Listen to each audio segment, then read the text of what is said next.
صحابہ سے اٹھے اور باہر چلے گئے. صحابہ سمجھے شاید حضور کسی حاجت کے لیے گئے ہیں. تھوڑی دیر انتظار کیا, تشریف نہ لائے تو تلاش کرنا شروع کر دیا. ایک دن, 2 دن, حتیٰ کہ تیسرے دن کا سویرا طلوع ہو گیا. ممبر اداس, گلیاں اجڑ گئیں. بلال حبشی مدینے کی گلیوں میں چیخے مار مار ہوتا ہے. سیدہ فاطمہ گھر میں غشی پر غشی آ رہی ہے. واصف علی واصف کہتے شرف مکان کا نہیں ہوتا, مکین کا ہوتا ہے. وہ یثرب تھا, بیماریوں کا گھر تھا, لیکن سونے محمد کے قدم لگتے ہیں, اللہ مدینے کی خاک میں شفا رکھ دیتا ہے. تیسرا دن ہوا, صحابہ جنگل میں چلے گئے. وہاں ایک چرواہا ملا.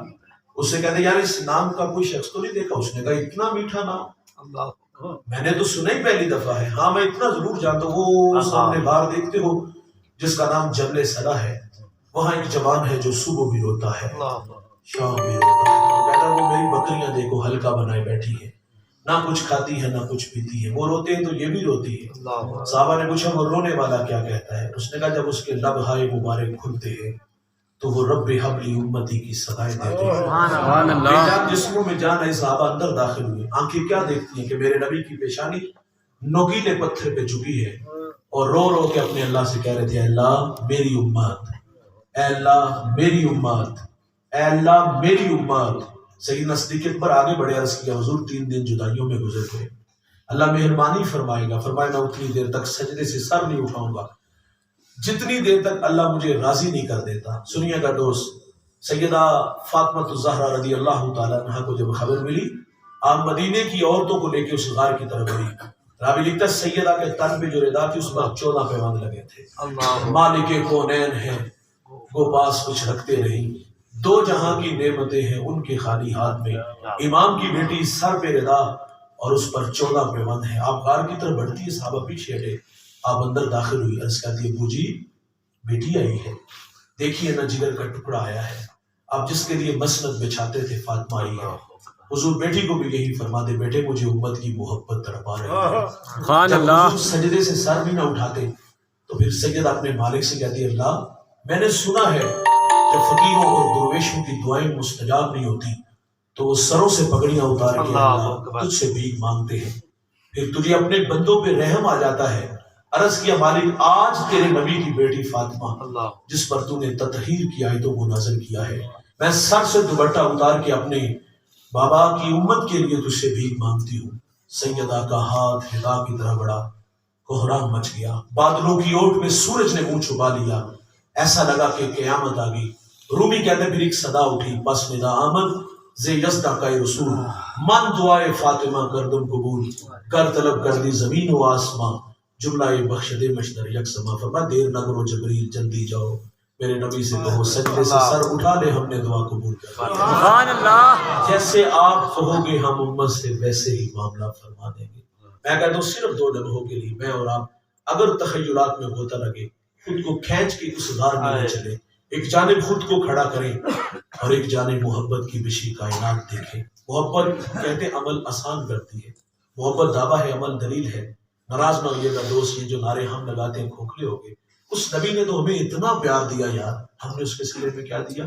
بحیثیت امتی میں اور آپ اپنی اپنی حالت دیکھ سکتے ہم کہاں کھڑے ہیں یار. ہماری حالت مردنی ہے یار. اخلاق دیکھے تو کھوکھلے, ہم فساد کے کھوکھلے دانے پہ کھڑے ہیں. ہم جوان ہیں چلے اکڑ اکڑ کے بولے, بگڑ بگڑ کی مستی ہی مستی, نشہ ہی نشہ, یہ ہمارے تیور بنے. 5 وقت اللہ کا منادی حی علی الصلاۃ کی صدائیں دیتا ہے, کان پہ چھوت اپنی رینگتی واعظ نصیحت کرتا ہے.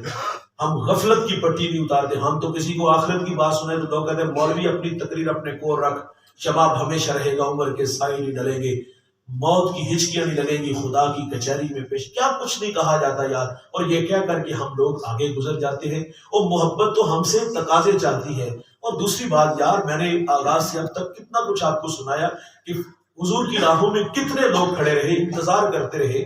ہمیں نہ انتظار کرنا پڑا, آنکھ کھلی تو مؤذن نے کان میں آ کے کہا تم حضور کے بن کے آئے ہو. یار اعزاز بڑے ہو تو کیا تقاضے بڑھ نہیں جاتے؟ میں اور آپ ان تقاضوں کو کیوں بھول گئے یار؟ آؤ ان تقاضوں کو پیش نظر رکھے اور خود کو ان راہوں پہ لے آئے جن راہوں پہ چل کے ہم سے ہمارا اللہ اور ہمارے رسول راضی ہو جائے. اگر وہ راہیں میسر ہے تو مبارک, اگر وہ راہیں روٹ گئی ہیں تو میرے بھائی مرنے سے پہلے خود کو تھکا دے ان راہوں پہ, تاکہ ہم سے ہمارا اللہ اور ہمارے رسول راضی ہو جائے. یہ میری خوش قسمتی, میں تیرا امتی. یاد ان کی نہ بھولو نیازی کبھی، وہ کہیں امتی تو بھی کہہ یا نبی۔ میں ہوں حاضر تیری چاکری کے لیے، اور فخر کا دل میں دریچہ باز کرنا چاہیے، جن کا تو آقا ہے ان کو ناز کرنا۔ ہم ناز کرنے کے لیے جمع ہوئے۔ میں جب بھی میلاد کا موسم آتا ہے تو آخر میں دو باتیں ضرور کہتا ہوں۔ ایک تو یہ ہے میرے بھائی، اس ماہ مبارک میں کثرت کے ساتھ حضور پہ درود پڑھا کریں۔ درود پڑھنے سے طبیعتوں میں شائستگی پیدا ہوتی ہے اور حضور کا قرب نصیب ہوتا ہے۔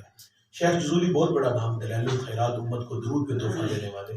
لکھنے کا سبب بیان کرتے، فرماتے میں سفر میں تھا تو میری نماز ظہر کا وقت تنگ ہو گیا، ایک کنواں نظر آیا لیکن پانی نکالنے کے لیے ڈور رسی نہیں تھی، قریب 8-9 سالہ بچی بکریاں چرا رہی تھی۔ فرماتے میں نے اسے کہا بیٹا اپنے گاؤں سے ڈور رسی لا دو۔ وہ ڈور رسی نہیں لینے گئی۔ حضرت سے مخاطب ہو گئے تھے، کہاں کے ارادے ہیں؟ منزل سے آگاہ کیا، کس بستی کے رہنے والے ہو؟ اپنا شہر بتایا، نام پوچھ لیا۔ شیخ کا نام بہت بڑا تھا، جب نام بتایا تو پھٹی نگاہوں سے دیکھ کے کہتی حضرت ناراض نہ ہوئیے گا، میں نے اپنے بڑوں سے آپ کے تقوی و عبادت کے تذکرے سنے ہیں، افسوس ایک چھوٹا سا کام بھی نہیں آپ سے ہوا۔ شیخ فرماتے یہ بات کہہ کے بچی کنویں پر آئی، اس میں اس نے آ کر کے تھوک پھینکی تو وہ چشمہ بن کے پانی اوپر آ گیا۔ فرماتے میرا سارا بدن پسینے سے شرابور ہو گیا۔ اللہ کہانی کیا ہے؟ خیر وضو کیا، نماز پڑھی، بچی کو بلا لی، کہا بیٹا کیا وظیفہ پڑھتی ہو؟ حضرت صبح اجڑ لے کے آتی ہوں، شام گھر چلی جاتی ہوں۔ فرماتے میں نے ترلا کر رہتی ہے راستے، میں بھی پڑھا کراں گا۔ اس نے کہا مجھے ایک بات پہ فخر ہے، میں سارا دن بکریاں بھی چراتی ہوں اور سونے محمد پہ درود بھی پڑھتی ہوں۔ سبحان اللہ۔ اس نے کہا میں نے تو حضور کی سنت کو ادا کیا۔ حضور ایک سفر میں تھے، سر راکوں آیا، پانی کی ضرورت تھی تو میرے نبی نے اپنا لباب دہن اس میں پھینکا تو وہ چشمہ بن کے پانی۔ کثرت سے درود پڑے۔ اور دوسری بات اور آخری بات، اس ماہ مبارک میں ہر گھر میں حضور کا میلاد ہونا چاہیے۔ بے شک علماء نے لکھا ہے کہ جس گھر میں حضور کا میلاد پڑھا جاتا ہے وہاں پورا سال اللہ کی رحمتیں اترتی رہتی ہیں۔ اور اس کے لیے ضروری نہیں کہ بہت بڑے علامہ صاحب آئیں تو میلاد ہوتا ہے، ویسے بھی اس موسم میں آپ شام کے ریٹ بڑھا دیتے ہیں تو بڑے بندے کے تو بس میں بھی نہیں ہوتا۔ تو ہمارا مشورہ یہ ہوتا ہے کہ آپ اپنے محلے کے خطیب صاحب سے، امام صاحب سے ٹائم لے لیں۔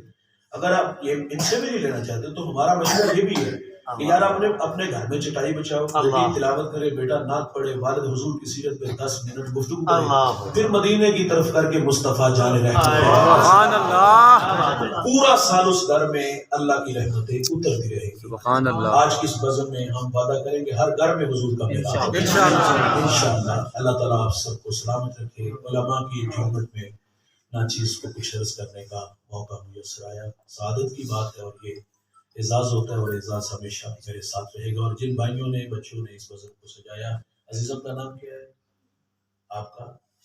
شکیل بھائی اور ان کی پوری ٹیم بڑی محنت سے اتنے لوگ جمع کیے۔ اللہ ان کی محنت، جستجو، کاوش اپنی بارگاہ میں قبول فرمائے۔ اللہ جو کہا سنا سب کو اللہ عمل کے جذبوں سے مالا مال۔ اللہم صلی علی سیدنا و مولانا محمد وآلہ واصحابہ وبارک وسلم۔ اللہ جو کہا سنا ہم سب کو عمل کی توفیق عطا فرما، سب کو دارین کی سعادتوں سے مالا مال فرما، قدم قدم پر حسنات عطا فرما۔ اللہ زندگی شان کی، موت ایمان کی عطا فرما، سب کی جوڑیاں رحمت و رضوان سے بھرپور فرما۔ علماء تشریف لائے، سرپرستی فرمائی، شخصیات کا نام تشریف لانا قبول فرما، علم و فضل میں، تقوی و عبادت میں برکت عطا فرما، خدمات دنیا قبول فرما۔ اللہ بیماروں کو شفا عطا فرما، صحت و عافیت والی لمبی زندگی عطا فرما۔ میرے مالک جتنے احباب آئے گھروں میں پہنچنے سے پہلے سب کے گھروں میں میلاد النبی صلی اللہ علیہ وسلم کی برکتیں بھیج دے، سب کو عزت و آبرو والی زندگی عطا فرما۔ اے اللہ فلسطین کے مظلوموں کی مدد فرما، اعانت فرما، نصرت فرما۔ صلی اللہ تعالیٰ علی النبی الامین وآلہ وصحبہ اجمعین۔